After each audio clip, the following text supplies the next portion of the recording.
Amado Dios, te damos gracias por el tiempo de oración que hemos podido tener con nuestros hermanos. Gracias, Señor, porque sabemos que no oramos en vano. Sabemos que oramos y nos escuchas por los méritos de Cristo. Sabemos, Señor, que tú escuchas la oración de tu pueblo y la respondes conforme a tu voluntad para tu gloria. Queremos ahora, Señor, pedir que nuestros corazones puedan ser buena tierra, para que la semilla de tu palabra se siembre en nosotros y pueda dar fruto en nuestra vida para tu gloria. Que podamos dar la atención debida a tu palabra y que podamos, Señor, recibirla con humildad. Y que podamos, Señor, prestar atención a cada detalle, que no perdamos de vista cada punto de este mensaje, para que podamos recibir toda tu instrucción y por tu Espíritu que la podamos aplicar a nuestras vidas, para que cada día nuestra vida se vaya conformando más a lo que tú quieres de nosotros, porque nuestro mayor propósito en la vida es darte la gloria. Edifícanos, Señor, te lo pido, en el nombre de Jesús. Amén, amén y amén. Como dije, hermanos, a pesar de que vamos a empezar a trabajar hoy, vamos a leer y exponer del versículo 18 al 31, y hoy acabaremos con el capítulo 4, me gustaría que leyéramos primero Éxodo capítulo 4 y los versículos 15 al 17, solo para que nos podamos situar y de ahí ya luego empezar con el mensaje de hoy, que he titulado El Dios que endurece corazones. Éxodo 4, versículos 15 al 17, dice así la palabra del Señor. Y tú le hablarás y pondrás las palabras en su boca. Yo estaré con tu boca y con su boca y les enseñaré lo que tienen que hacer. Además, Aarón hablará por ti al pueblo. Él te servirá como boca y tú serás para él como Dios. Y esta vara la llevarás en tu mano y con ella harás las señales. El Señor había encomendado una misión a Moisés. Pero recordemos que mientras el Señor encomendaba esa tarea a Moisés, Moisés ponía pretextos, Moisés ponía excusas, daba a entender que él no estaba capacitado para la misión, que no se veía capaz de llevarla a cabo. Y al final de las excusas que Moisés estaba poniendo, recordemos que Moisés le dijo al Señor que no era bueno en al hablar, que no era diestro en palabra. Y leímos incluso que se encendió la ira de Dios después de tanta excusa, de tanto pretexto, que el Señor incluso le dijese a Moisés, pero Moisés, ¿quién hace la boca? ¿Quién da vista al ciego? ¿Quién hace todas las cosas? Porque las quejas de Moisés, a pesar de que son humildes posiblemente y se hacen desde un corazón humilde, también reflejan falta de confianza en Dios.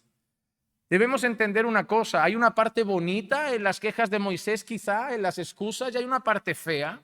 La parte bonita es que Moisés luce humilde, no, yo no sirvo, ¿quién soy yo? Pero hay una parte fea.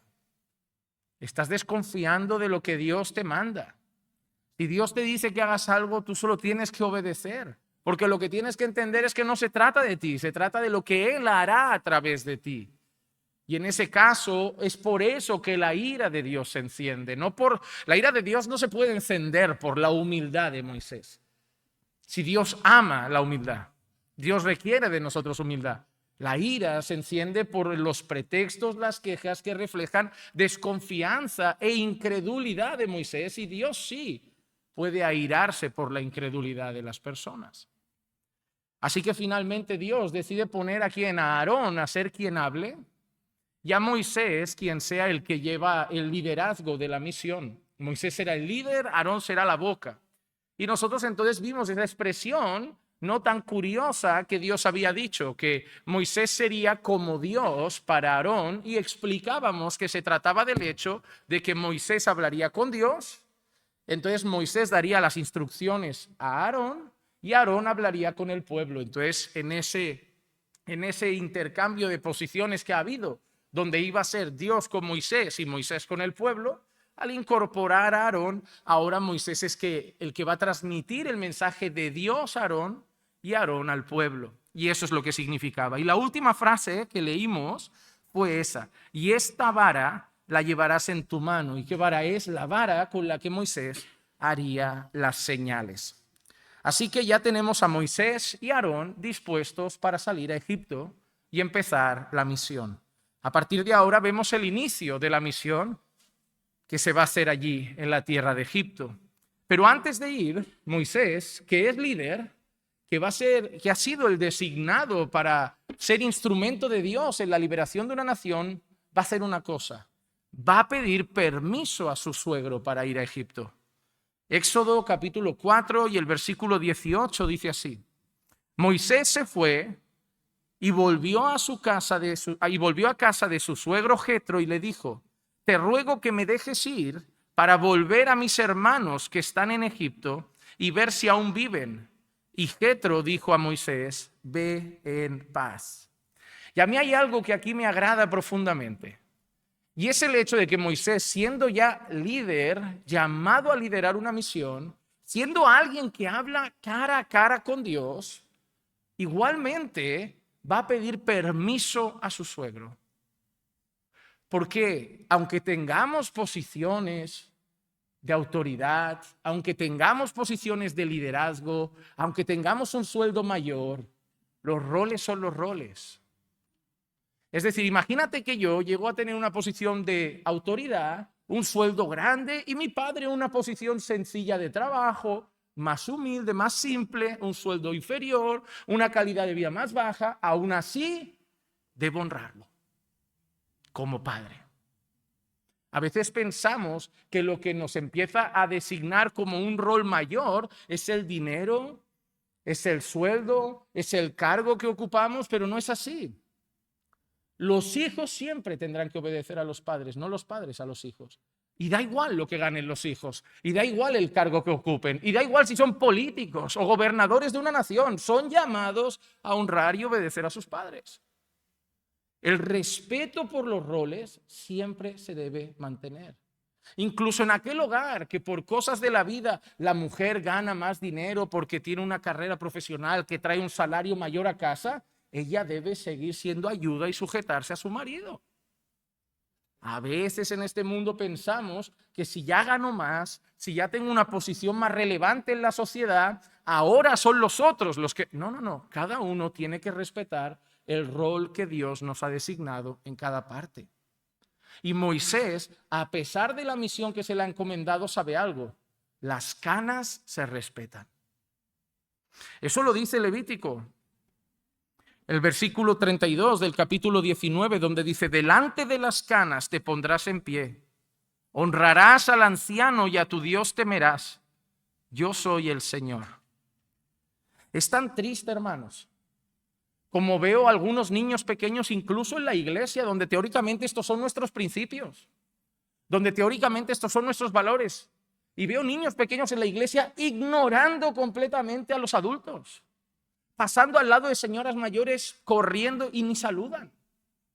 Tienen que ser los adultos que van a saludar a los niños. Tienen que ser los adultos los que piden por favor que los saluden. Y lo peor, veo padres mendigando respeto. Por favor, salúdale. Hermanos, esta sociedad no está enseñando estos valores. Y si tú no le enseñas a tu hijo que las canas se respetan, que a los adultos se les saluda con educación, ellos no lo van a hacer solos. Eso no les van a hacer del corazón. Eso no va a ser automático. Tu hijo es pecador y prefiere correr y prefiere ignorar y no hacer caso a nadie. Si tú no empiezas a moldear los valores y el carácter de tu hijo, nadie lo hará por ti, ¿eh? Y una cosa que tu hijo tiene que aprender desde ya es que las canas se respetan. A la gente mayor se la trata con respeto.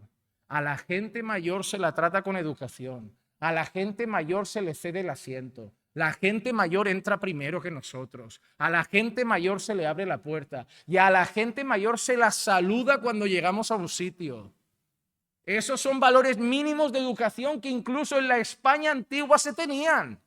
Y es triste que se ha perdido hasta en la iglesia. Culpa de los padres. No culpemos a la sociedad, porque la sociedad no es responsable de tus hijos, eres tú. Si tu hijo no hace esas cosas, no es culpa del gobierno y de cómo cambió el mundo, porque te digo una cosa, el mundo puede cambiar, pero la casa la diriges tú. y tus hijos viven en tu casa, no viven ahí fuera. Entonces Moisés tiene algo claro. El suegro es mayor, es su suegro, a quien le pidió la mano de su hija, con quien habló para casarse, es alguien al que debe respetar.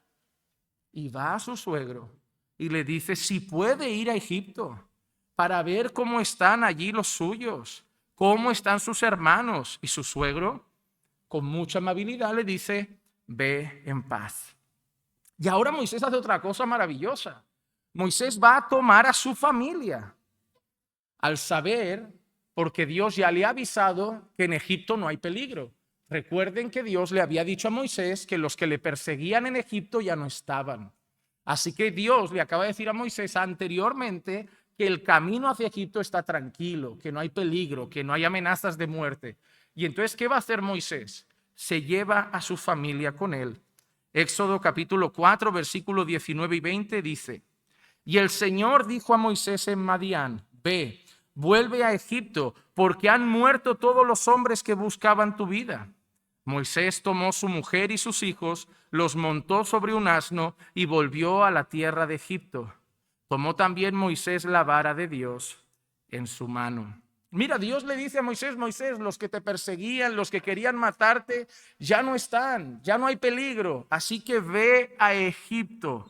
Pero cuando Dios le dice a Moisés, ve a Egipto, Moisés podía haber tomado la vara, haber tomado a Aarón y haber sido a Egipto a hacer la misión. Pero Moisés no es un llanero solitario, no es un hombre soltero. Y donde va el marido, va la mujer y van los hijos. Eso es una familia. Y Moisés dice, yo tengo una misión, pero no soy un hombre soltero. Y lo primero que hace Moisés es decir, mi casa viene conmigo. Mi familia viene conmigo. Y Moisés toma a su esposa y toma a sus hijos y los lleva con él. ¿Sabes por qué, amado hermano? Porque nuestras responsabilidades con el pueblo de Dios no deben hacer nunca que descuidemos nuestras responsabilidades familiares. El pastor debe darse totalmente a la iglesia, siempre hasta el punto que no afecte a lo que primero debe darse, que es su casa. Hay un orden. Y después de Dios va la esposa. Y luego van los hijos. Es más, hay un requisito bíblico que dice así. Mira lo que dice Pablo en 1 Timoteo 3, 4 y 5. Capítulo 3, versículos 4 y 5. Que gobierne bien su casa teniendo a sus hijos sujetos con toda dignidad. Pues si un hombre no sabe cómo gobernar su propia casa, ¿cómo podrá cuidar la iglesia de Dios? Es tan importante la familia que si no la tienes en orden, ni siquiera puedes servir en la iglesia. ¿Cómo Dios va a encomendar en tus manos 20 vidas, 50 vidas, 100 vidas a las que guiar y pastorear si ni siquiera cuidas de una vida o dos que tienes en casa? Y Dios establece como requisito obligatorio tener una casa bien liderada y en orden como para poder calificar para ser un pastor apto. Hermano, Moisés es un ejemplo de buen líder. Respeta los roles establecidos por Dios. Cuida a su familia en primer lugar. Sí, Moisés se va a libertar a los israelitas de Egipto, pero su familia puede tener peligros. Y si viene un salteador en la misión que está en Egipto y deja a su familia sola, ¿quién protege a su mujer? ¿Quién protege a sus hijos? ¿Quién va a proveer a su casa? ¿Quién va a cuidar si viene una amenaza? Moisés sabe que él tiene una responsabilidad sobre todas. Antes de ser libertador, Moisés era marido. Antes de ser libertador, Moisés era padre. Y Moisés puede ser llamado a ser libertador y sigue siendo marido. Y Moisés puede ser llamado a ser libertador y sigue siendo padre. Y nuestra responsabilidad para con el pueblo de Dios, para con la misión de Dios, nunca debe hacer que dejemos descuidada nuestra responsabilidad para con nuestro primer ministerio, nuestra familia. Nuestra familia. Antes de responder por cualquier iglesia y obra, responderemos por nuestra casa. Esa es nuestra primera iglesia. Hermano, mira, de alguna manera sí te lo digo. A muchos hombres que están aquí, puede ser que a la mayoría de ustedes el Señor no los llame a ser pastor de ninguna iglesia local, pero todos son pastores de alguna manera, porque todos deben pastorear su casa. ya tienen una iglesia que pastorear. No es que su casa sea la iglesia, entiéndanme, es metafórico, me refiero al hecho de que el mismo cuidado, ¿qué tiene que hacer un pastor en la iglesia local? Alimentar con la palabra, velar porque estén bien espiritualmente los hermanos, cuidar el buen andar de la iglesia, velar por no consentir el pecado en medio del pueblo. Entre la iglesia lo hacemos, pero el pastor tiene que estar con los ojos atentos. ¿Qué tiene que hacer un padre en un hogar? Velar por no permitir que el pecado reine en su casa, velar por el buen estado físico, emocional y espiritual de su familia y guiar a su casa en el temor del Señor. Pastorear. Hubo aquel libro que leímos con los hombres, creo que era el hombre como sacerdote del hogar, era el título si no me equivoco, no recuerdo el autor. El hombre como sacerdote del hogar, y creo que tomaba como ejemplo a Job incluso.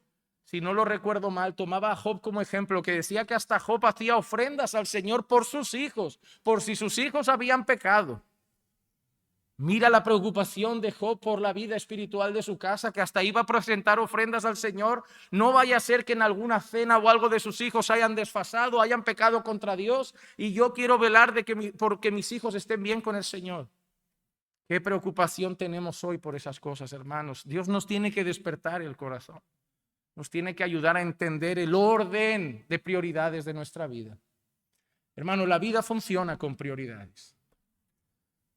Y nosotros tenemos que decirnos a nosotros, porque es muy fácil perderlas de vista, decirnos a nosotros cada día cuáles son nuestras prioridades y esforzarnos con la ayuda del Señor para dar nuestra vida en orden y dar primero a lo primero, segundo a lo segundo, tercero a lo tercero. No es que las otras cosas no sean importantes, pero Dios ha establecido orden.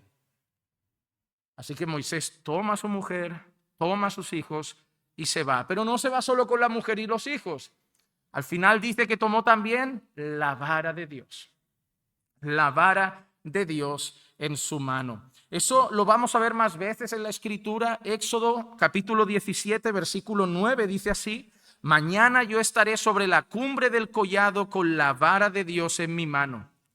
O en Números capítulo 20 y el versículo 8, toma la vara y reúne a la congregación. Desde que estuve preparando este estudio me entra unas ganas de comprarme una vara, a mí también. Porque impone, ¿no? Imagínate, yo hablando ya, algunos dicen que sueno medio duro. Ahora imagínate con una vara en la mano. O sea, no se va a levantar nadie al baño.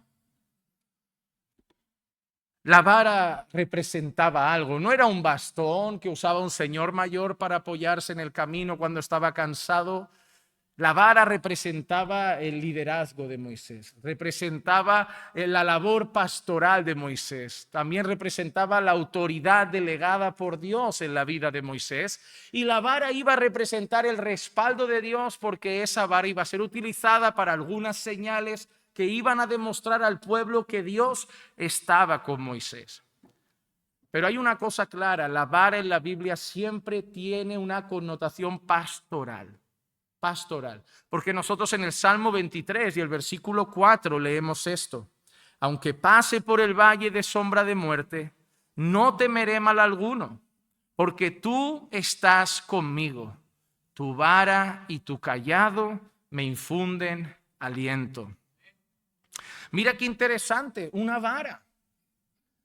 Todos aquellos que de alguna manera ejercen una función pastoral sobre la vida de alguien, en la Biblia muchas veces se les relaciona con una vara.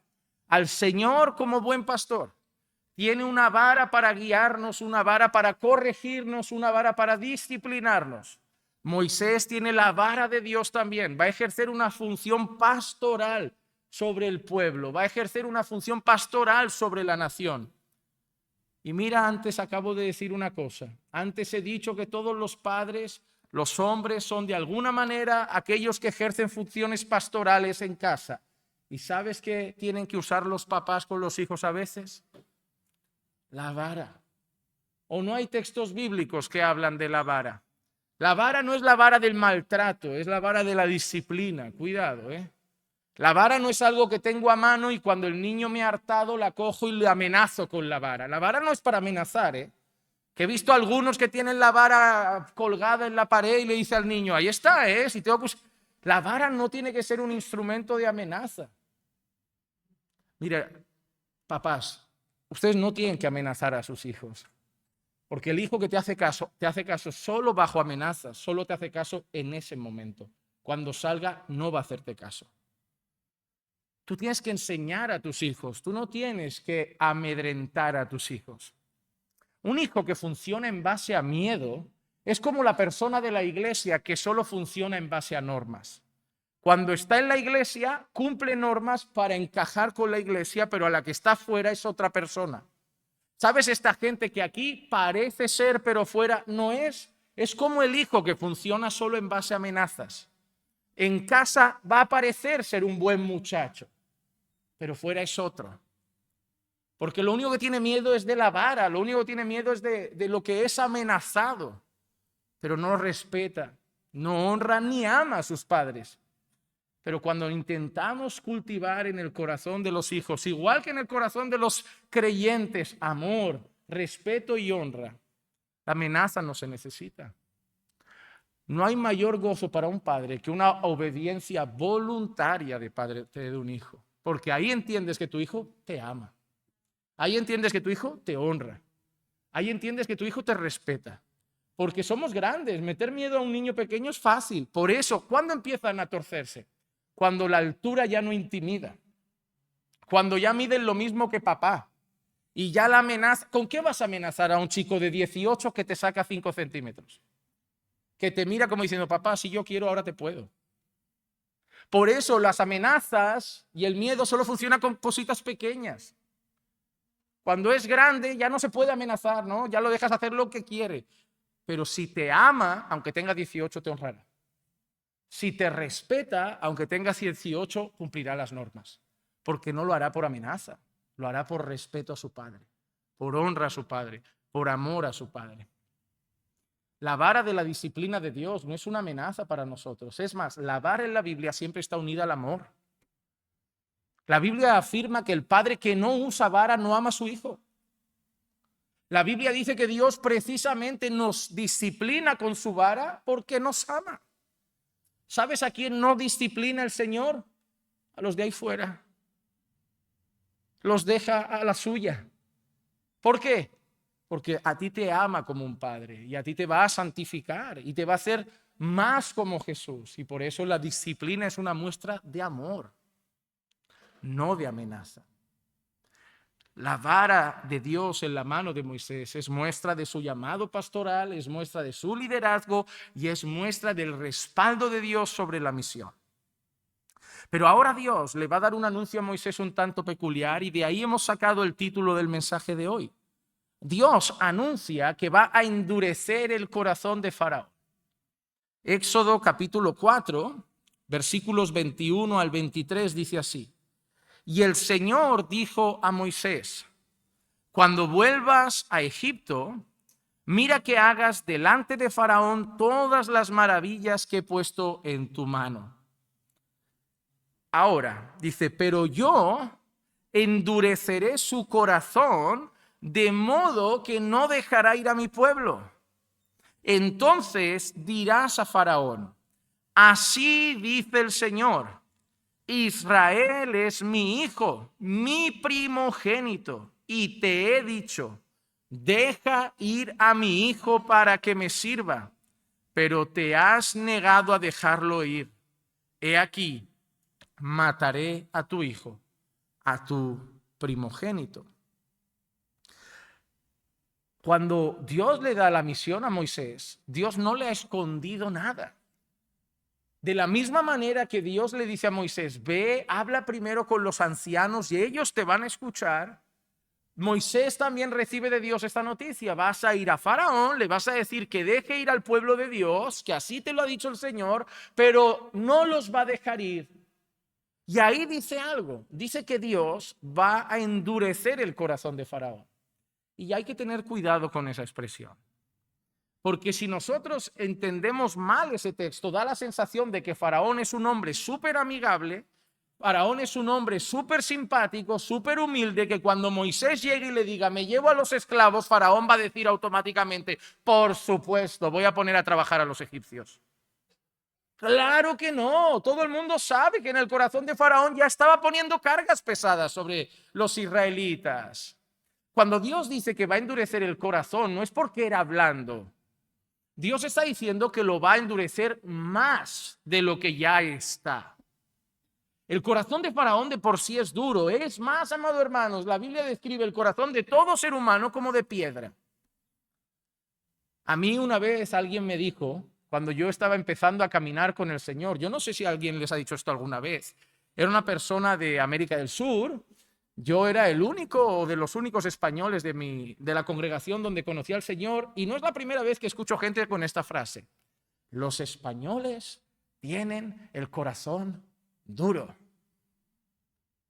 Claro, digo, ¿y quién no? Claro, y yo les dije algo, les dije, ¿pero por qué? Sí, porque rechazan la iglesia, rechazan al Señor. Digo, miren, los españoles no rechazan la fe más de lo que lo rechaza un colombiano o un ecuatoriano. No, en Colombia, en Ecuador, la fe se acepta más. Digo, ¿pero cómo viven esa fe? La fe a su manera, obvia. En España también ha habido una fe cultural donde los hombres iban el domingo a misa y el lunes al prostíbulo. Aquí en España hubo un tiempo donde la fe era costumbre, que te ibas de una tienda y la señora te decía, vaya usted con Dios, y te habías comprado 10 botellas de whisky. En América Latina se acepta la fe, pero la pregunta es cómo la viven. ¿Sabes lo que le decía yo muchas veces a esas personas? Le digo, pero tenemos algo bueno los españoles. Y me dice, ¿qué? Le digo que se nos nota tanto lo poco que nos gusta la fe, que cuando hay conversión se nota. Lo peor es el latino, que no sabe si se ha convertido de verdad, porque siempre ha sido simpatizante de Dios y ahora no sabe si ha cambiado la vida, si es amistoso, ¿no? Digo, a nosotros se nos nota mucho porque pasamos de odiar a Dios a amarlo locamente. Pero aquel que siempre ha creído a su manera es difícil decir, se ha convertido, es una fe cultural, es venir a la iglesia como quien va el domingo a misa y seguir su... Porque tenemos una idea equivocada. Nosotros en este mundo definimos corazón duro como aquel que rechaza al Señor. Pero todo aquel que dice, yo creo en Dios, a mi manera, también rechaza el Evangelio. Todo aquel que dice, yo soy creyente, pero no practicante, también rechaza el Evangelio. Lo que pasa es que con su boca pronuncia palabras más suaves, pero vive igualmente de espaldas a Dios.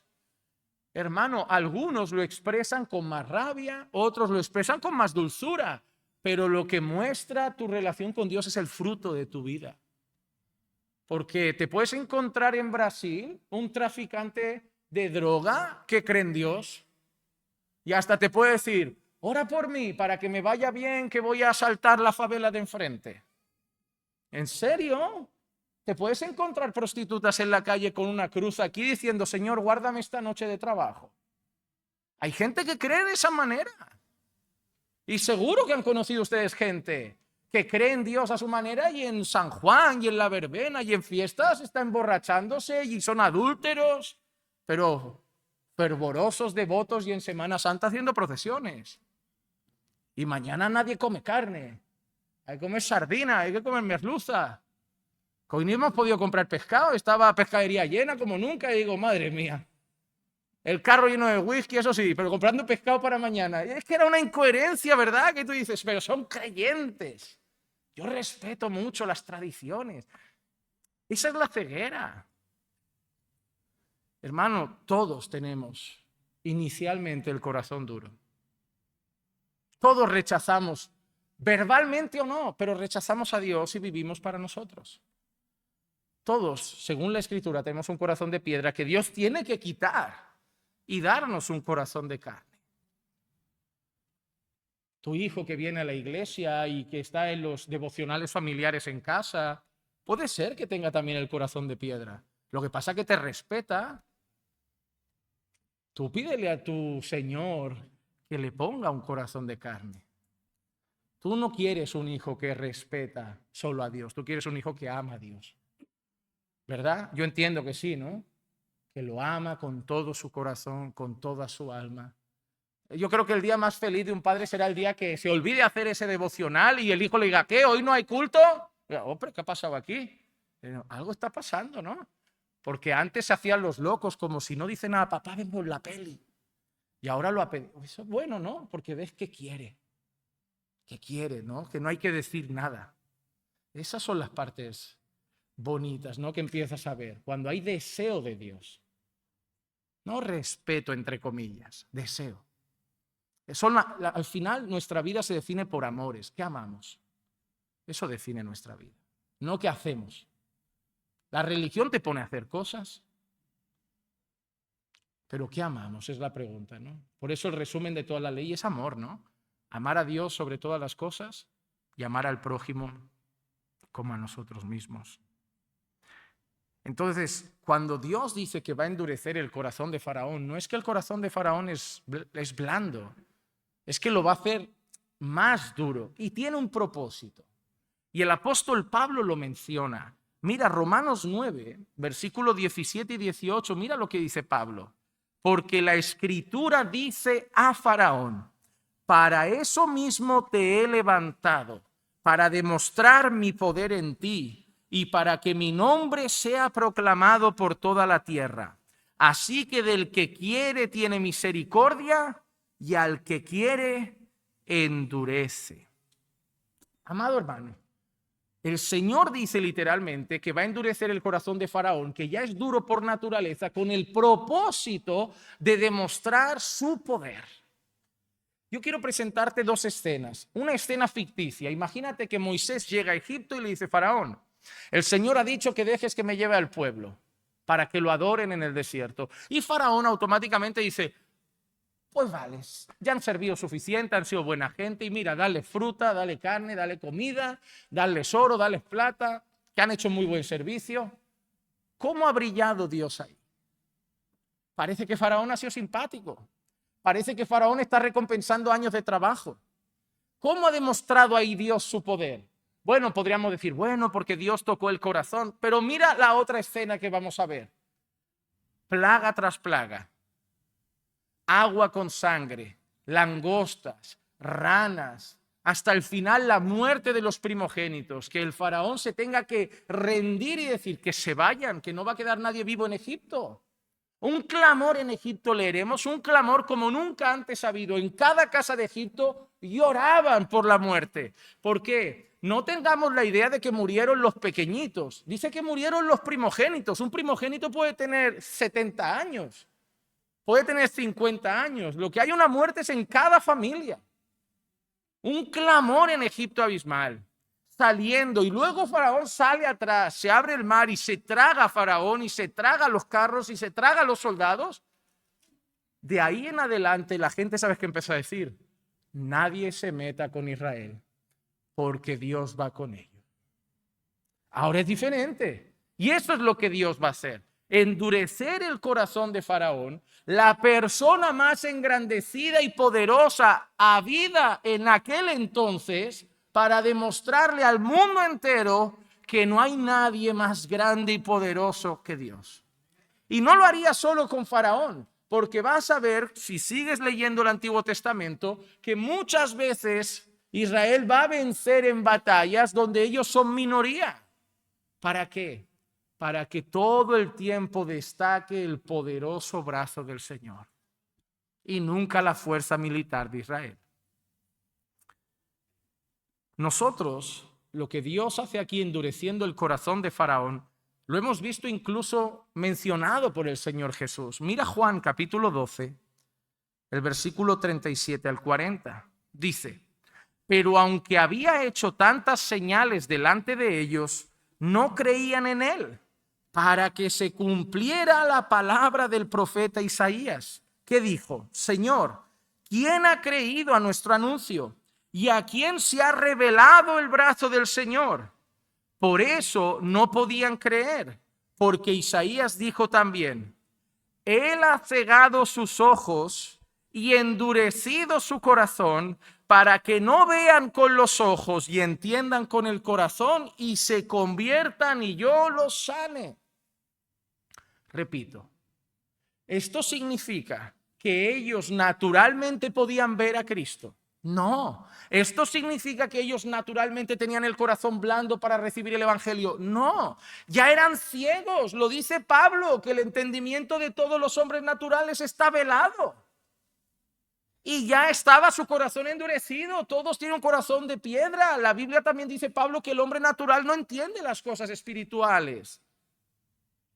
Lo único que relata el texto es que el Señor mantiene y hasta incluso endurece más el corazón de las personas.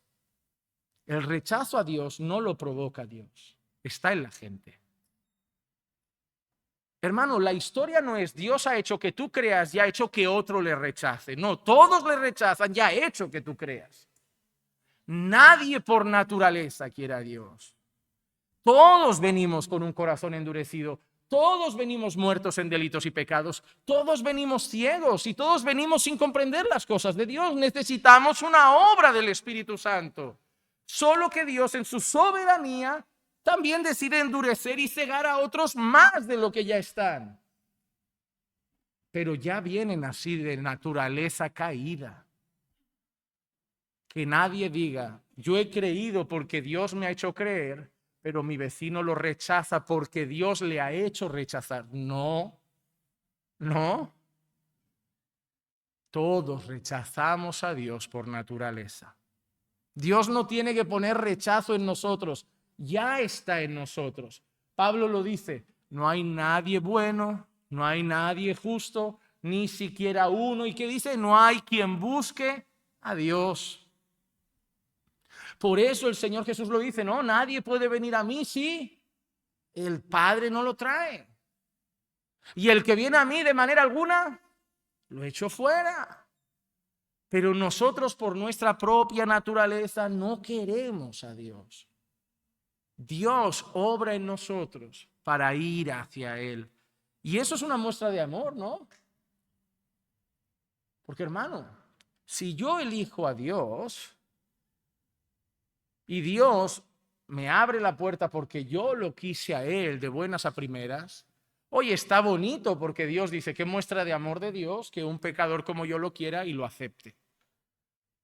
Pero yo no querer a Dios y que Dios soberano, Dios del universo, creador de cielo y tierra, omnipotente, omnipresente, omnisciente, decida ir a buscarme, abrirme el corazón, quitarme el de piedra, darme uno de carne, qué muestra de amor. Te podía haber dejado seguir andando. Tremendo amor de Dios por nosotros. Nunca estaremos aquí haciéndole un favor a Dios. Él nos podía haber dejado andar en nuestro rumbo como estábamos. Tremendo amor de Dios que siendo viles pecadores, Él fue a buscarnos. Él quitó el corazón de piedra. Él nos dio fe para creer. Él alumbró nuestro entendimiento. Él nos hizo ver a Cristo. Gloria a Dios por eso. Hermano, Él nos amó primero. Él nos amó primero. Así que cuando leemos que Dios endurece el corazón de Faraón, tengamos claro que no era blando, ya era duro. Solo Dios lo endurece con el propósito de luego ser más glorificado. Pero en ese pasaje también leemos lo siguiente, que Dios luego le dirá a Faraón esto: Israel es mi hijo, mi primogénito, y te he dicho, deja ir a mi hijo para que me sirva, pero te has negado a dejarlo ir. He aquí, mataré a tu hijo, a tu primogénito. Israel es mi hijo. Qué expresión bonita de Dios.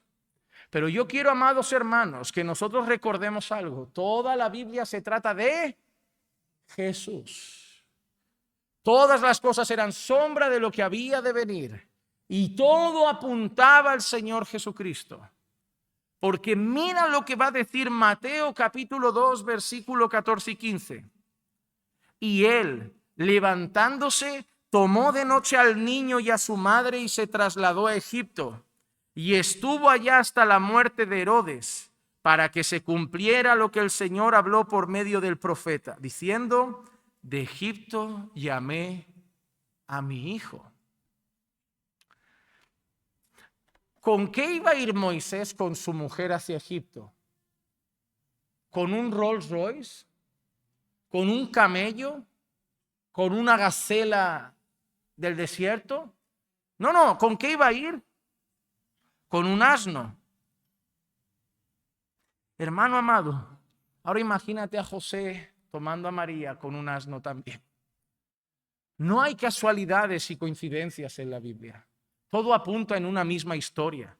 La verdadera historia de la liberación del pueblo de Dios no es realmente la de Egipto, es la que hace Jesús.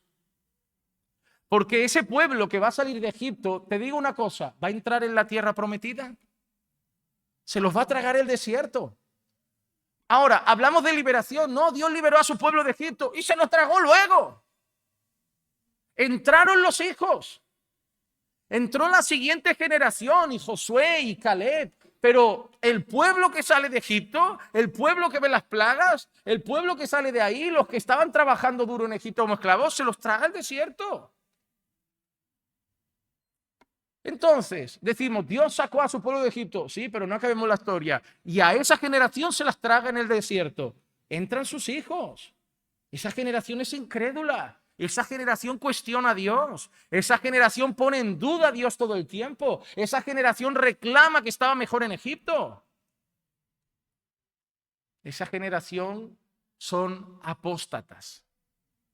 Vieron, fueron iluminados, pero no creyeron en su corazón. Pero nosotros, sin embargo, es distinto.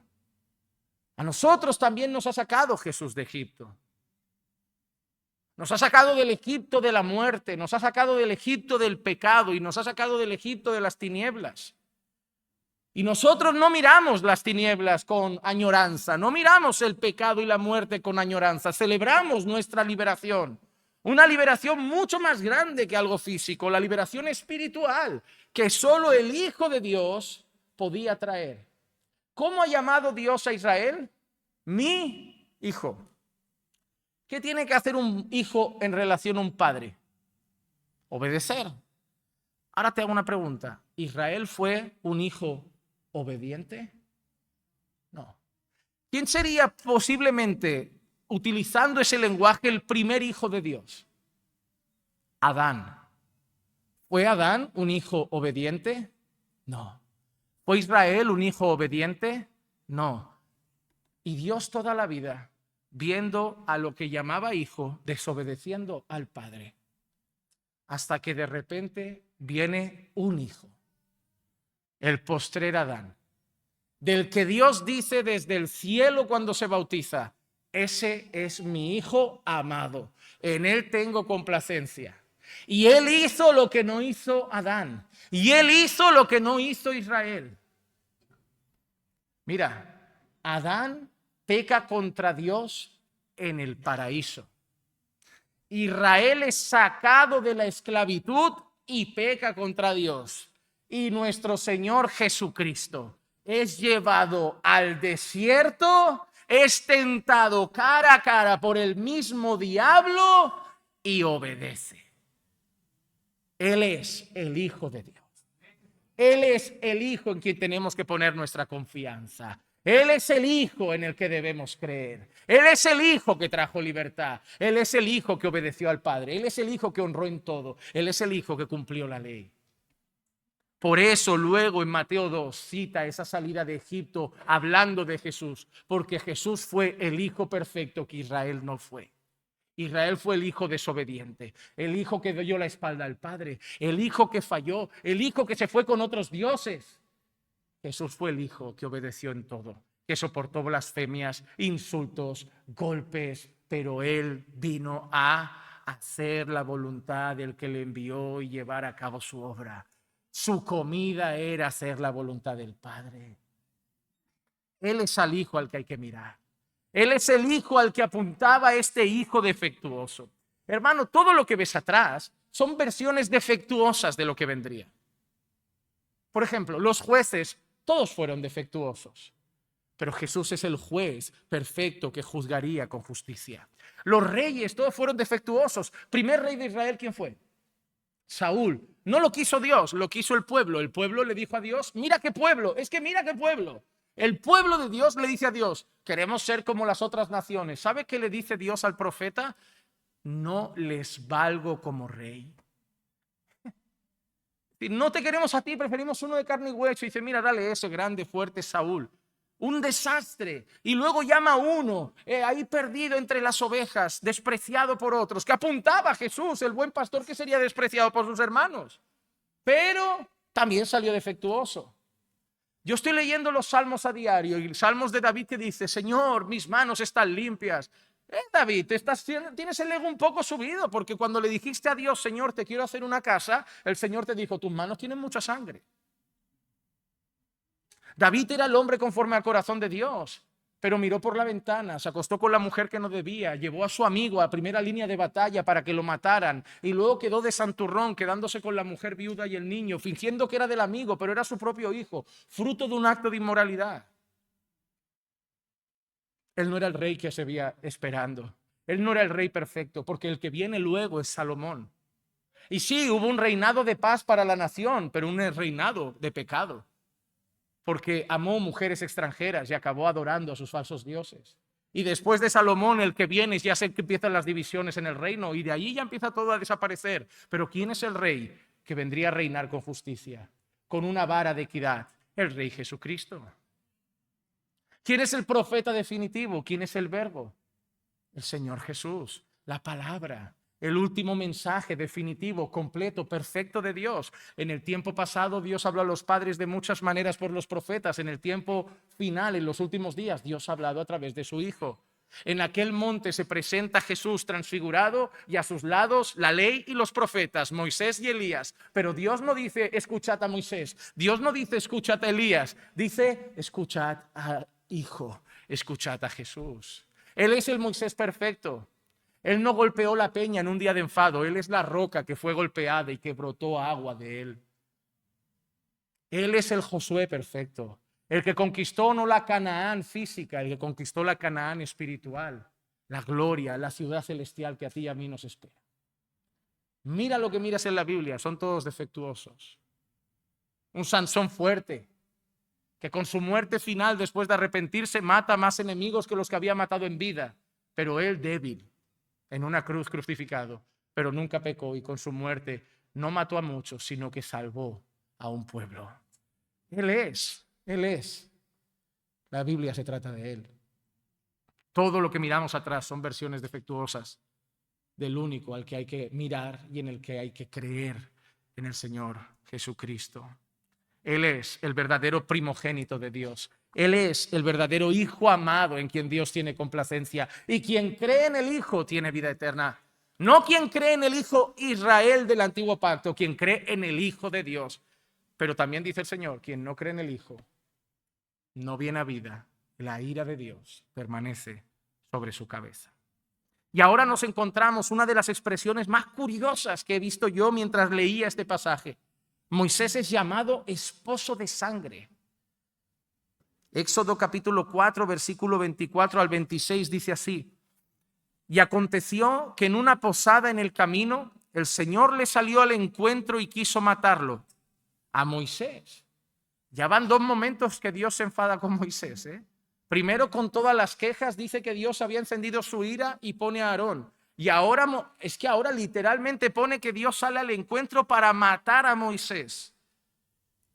Aquí espero que Moisés después de esto quiera mucho a su mujer, porque otro hubiera dicho, si me aparto. Entonces Séfora tomó un pedernal, cortó el prepucio de su hijo y lo echó a los pies de Moisés y dijo: tú eres ciertamente un esposo de sangre para mí. Y Dios lo dejó. Ella había dicho entonces: eres esposo de sangre a causa de la circuncisión. La expresión esposo de sangre es difícil de entender si no tenemos esa última frase. Eres esposo de sangre a causa de la circuncisión. Para los tiempos de Moisés había una señal que todo varón tenía que tener dentro del pueblo del pacto. Dios había hecho un pacto con el pueblo y había una señal que todo varón tenía que tener. ¿Cuál era? La circuncisión. Y si Séfora hace eso con su hijo, significa que Moisés ha ignorado completamente eso. ¿Recuerdan Génesis 17, versículo 9 al 14 para traerlo a memoria? Dijo además Dios a Abraham: tú pues guardarás mi pacto, tú y tu descendencia después de ti por sus generaciones. Este es mi pacto que guardaréis entre yo y vosotros y tu descendencia después de ti. Todo varón de entre vosotros será circuncidado. Seréis circuncidados en la carne de vuestro prepucio, y esto será la señal de mi pacto con vosotros. A la edad de 8 días, el hijo de Moisés no tenía 8 días. No tenía 8 días, ya tenía más. A la edad de 8 días será circuncidado entre vosotros todo varón por vuestras generaciones. Asimismo, el siervo nacido en tu casa o que sea comprado con dinero o cualquier extranjero que no sea de tu descendencia, ciertamente ha de ser circuncidado el siervo nacido en tu casa o el comprado con tu dinero. Así estará mi pacto en vuestra carne como pacto perpetuo. Mas el varón incircunciso que no es circuncidado en la carne de su prepucio, esa persona será cortada de entre su pueblo. Ha quebrantado mi pacto. Moisés va a liderar un pueblo. ¿Qué pueblo? El pueblo del pacto. El pueblo que el Señor ha ido tratando a lo largo del tiempo. Un pueblo que tiene una señal que los marca como pueblo de Dios. La circuncisión en los varones. Y el Señor al final ha dicho algo claro: el que no sea circuncidado, sacado de mi pueblo. El que no sea circuncidado no pertenece a mi pueblo. El que no sea circuncidado se va porque ha quebrantado mi pacto. ¿Cómo va Moisés a liderar al pueblo del pacto si el hijo de Moisés no pertenece a ese pueblo? ¿Cómo va Moisés a liderar al pueblo del pacto si Moisés desprecia la marca por excelencia que tenía ese pueblo? ¿Cómo va Moisés a llevar a ese pueblo hacia afuera y a guiarlo como pastor si con su propio hijo no ha respetado a Dios?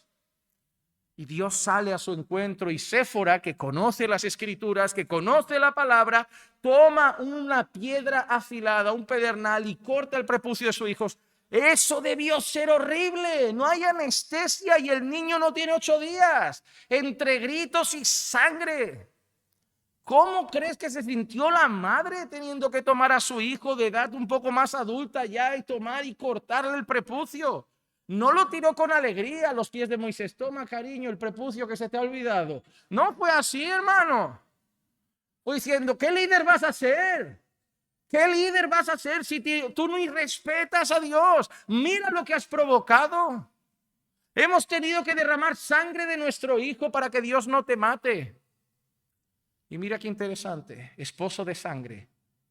Hubo que haber derramamiento de sangre para que el esposo siga con vida. Y eso es interesante, porque tuvieron que derramar sangre del hijo de Moisés para que Moisés estuviera vivo, así como tuvieron que derramar sangre del Hijo de Dios para que tú y yo estemos vivos. Porque para que haya pacto, no hay prepucio que no salga sin sangre. Y para que se respetara el pacto de Dios tenía que haber sangre. Y para que tú y yo hoy estemos en este nuevo pacto, tuvo que haber sangre. Recuerda las palabras de Jesús: esta es la sangre del nuevo pacto que es derramada por vosotros. También Jesús tuvo que dar sangre para que Dios a ti y a mí no nos matase. ¿Cómo iba Dios contra Moisés? ¿Contento? Iba con toda su ira a matar a Moisés. Pero la sangre de su hijo, al cortar el prepucio, evitó la ira de Dios contra Moisés. Hermano, ¿cómo iba Dios contra ti y contra mí? Iba con toda su ira, ¿no? La ira de Dios estaba sobre nuestra cabeza, pero la sangre de Jesús expió nuestros pecados y ahora no tenemos la ira de Dios sobre nosotros. Estamos en paz con Dios. Y no solo eso, sino que tenemos la sonrisa de Dios, el favor de Dios, a Dios como Padre. Esto es una enseñanza muy importante, porque todo lo que Dios ha hecho a lo largo de la historia tiene que ver con pacto. El pacto que había hecho con Abraham y la señal de la circuncisión. Pero mira qué interesante lo que ha dicho: el que no es circuncidado no pertenece al pueblo. Y te digo una cosa, hoy en día es igual. Yo puedo afirmarte que quien no ha sido circuncidado no pertenece hoy tampoco al pueblo de Dios. pero no hablo de la circuncisión de la carne. Hoy aquí hay gente, pero no todos pertenecen al pueblo de Dios. ¿Cuál es la marca de que realmente eres pueblo de Dios? La circuncisión. Pero la Biblia dice que en este nuevo pacto la circuncisión no es hecha por manos humanas. La circuncisión no es hecha en la carne. La circuncisión es hecha en el corazón y por el Espíritu. Esa es la diferencia. Aquí la hace a hombres y a mujeres. Pero por eso no es venir a la iglesia lo que te hace pueblo, como no era estar con ellos lo que te hacía pueblo. Es la circuncisión. Por eso el Señor Jesús dijo, si no has nacido de nuevo, no puedes ver el reino de Dios. Porque ¿qué es esa circuncisión? Sino el momento en el que el Señor te quita el corazón de piedra y te pone un corazón de carne nuevo. En el momento en el que el Señor te da un nuevo corazón por su Espíritu Santo. Hermano, todos nosotros necesitamos ser circuncidados, ya no en la carne como en el antiguo pacto, pero todos nosotros necesitamos ser circuncidados por el Espíritu Santo en nuestros corazones. Porque si no, no pertenecemos al pueblo de Dios. Llegamos al final casi de nuestro texto y ahora vemos a Moisés y Aarón cumpliendo la misión del Señor. Versículos 27 al 30 del capítulo 4 dice así: y el Señor dijo a Aarón, ve al encuentro de Moisés en el desierto. Y él fue y le salió al encuentro en el monte de Dios y lo besó. Y contó Moisés a Aarón, mira qué interesante, lo besó. Vas a ver muchos besos en el Antiguo Testamento. Una vez, una persona del sexo opuesto me escribió por internet, me dijo, ¿por qué no le gusta dar a algunos hombres beso a las mujeres si en la Biblia había muchos besos? Y digo, pero entre hombres. Si quiere besamos a su marido. Le digo, tú no vas a ver en la Biblia a Aarón besando a la mujer de Moisés. Tú no vas a ver porque culturalmente, ya sabemos que hay un ámbito cultural en esto y obviamente te vas a cada país del mundo y los saludos son diferentes. Al final he ido a países donde tienen la costumbre de abrazar, he ido a países donde la mano la dan y he ido a países donde te dan 2 besos, he ido a países donde te dan 1, he ido a países donde dan 3. Y esto es una confusión, porque cuando se trata de un beso, como te confundas entre 1, 2 o 3, acaba dándose de frente. Y esto es un lío. La mano nunca trae problemas. Pero como te vayas a Marruecos, le acabas dando un beso en los labios a un árabe. ¿Y de qué ha pasado aquí? Digo, es que no sé si era 1, 2, 3 por la izquierda, por la derecha. Es horrible. Con la mano yo nunca me equivoco. Yo digo, mira, yo por prudencia echo brazo y es más sencillo.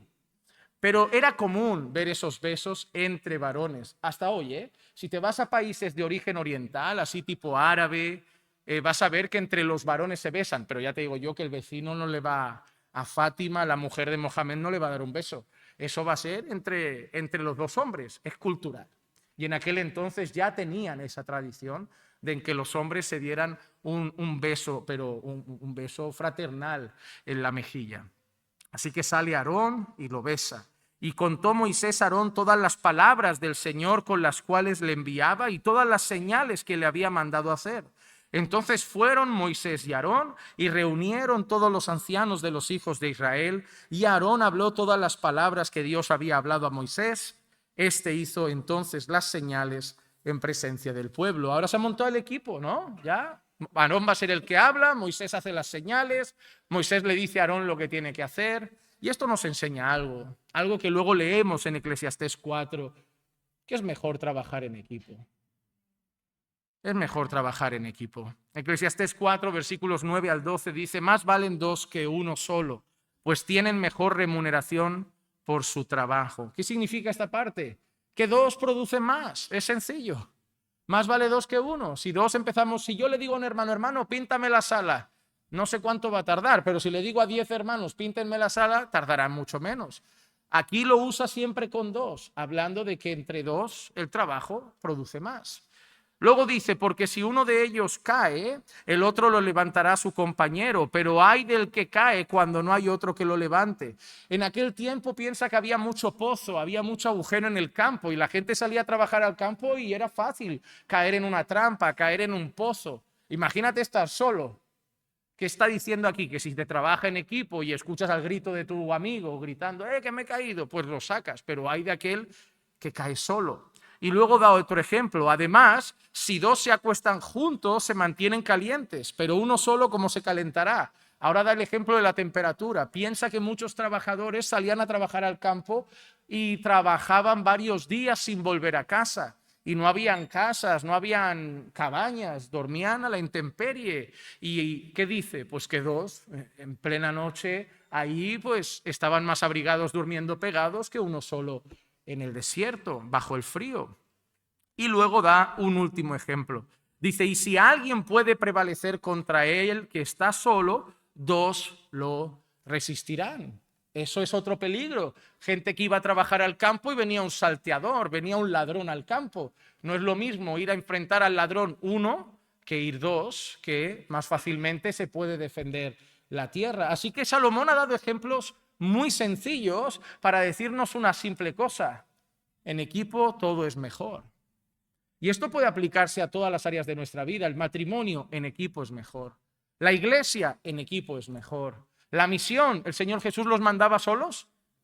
Los mandaba de dos en dos o los mandaba en grupo, ¿verdad? ¿Por qué? Porque aplica esto. En equipo todo es mejor.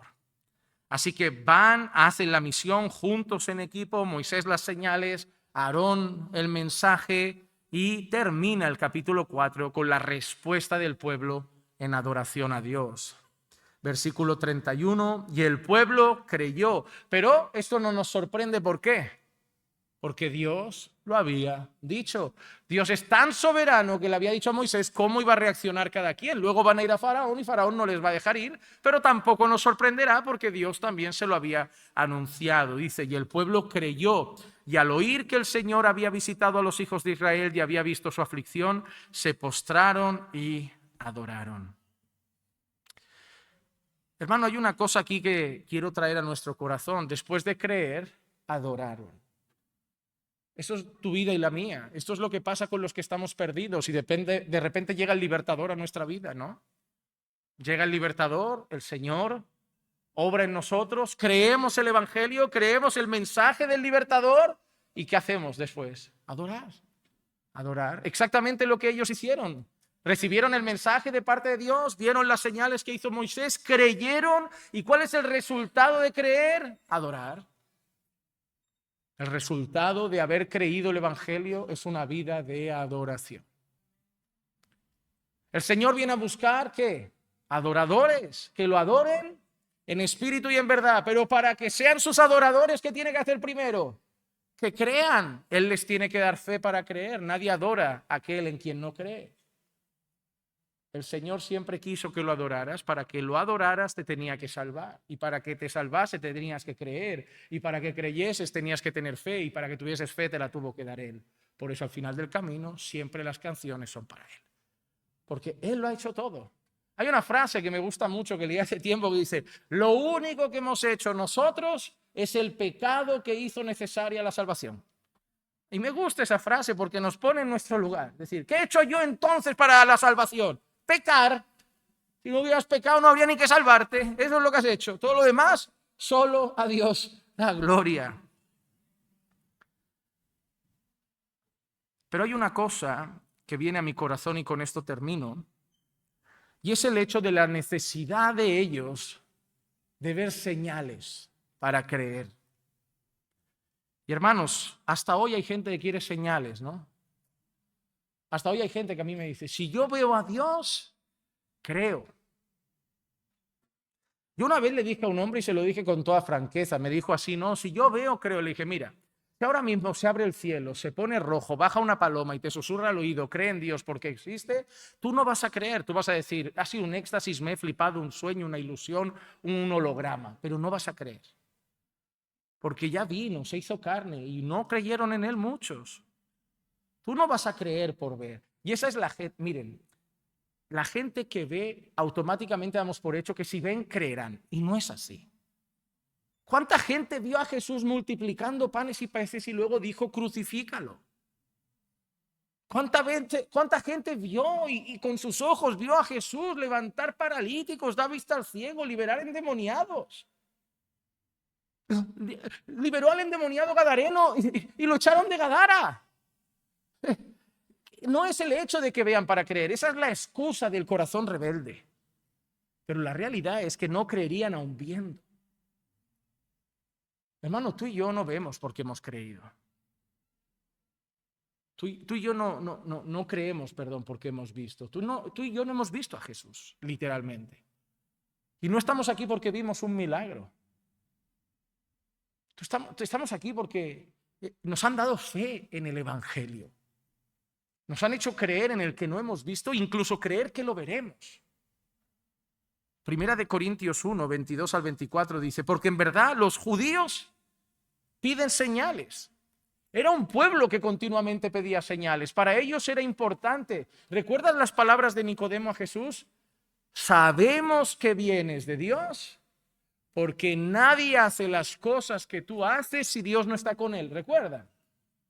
Pero tenemos advertencias también en la Biblia diciendo que hombres empoderados por las tinieblas harían señales también para confundir, de ser posible incluso engañar a los escogidos.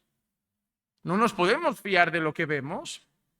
Dice, en verdad los judíos piden señales y los griegos buscan sabiduría, pero nosotros predicamos a Cristo crucificado. Hermano, mira cuál es tu labor, no es dar sabiduría, ni tu labor es dar señales. Es más, Pablo decía, yo no vengo a vosotros con palabras sabias y persuasivas, yo vengo con poder y en el Espíritu Santo. Nuestra labor es una, es predicar a Cristo. Piedra de tropiezo para los judíos, ¿por qué? Porque ellos piden señales, no les basta la predicación. Y necedad para los gentiles, ¿por qué? Porque para un gentil el evangelio no tiene sentido. Que Dios vino al mundo, que se hizo hombre, que se dejó golpear, masacrar, morir en una cruz. Eso no tiene lógica. Eso no tiene sentido. ¿Y cómo que Él nos salvó? Yo no tengo que hacer nada. El orgullo humano también brota. Hermano, mira todas las religiones del mundo y te darás cuenta que solo nuestro mensaje lleva gracia. Todas las religiones del mundo tienen que ver con obras. Ah, no, pero los budistas, los hinduistas que creen en la reencarnación también tiene que ver con, hasta eso tiene que ver con obras. Te has portado bien, te reencarnas en algo mejor. Te has portado mal, te reencarnas en cucaracha. Todo tiene que ver con obras.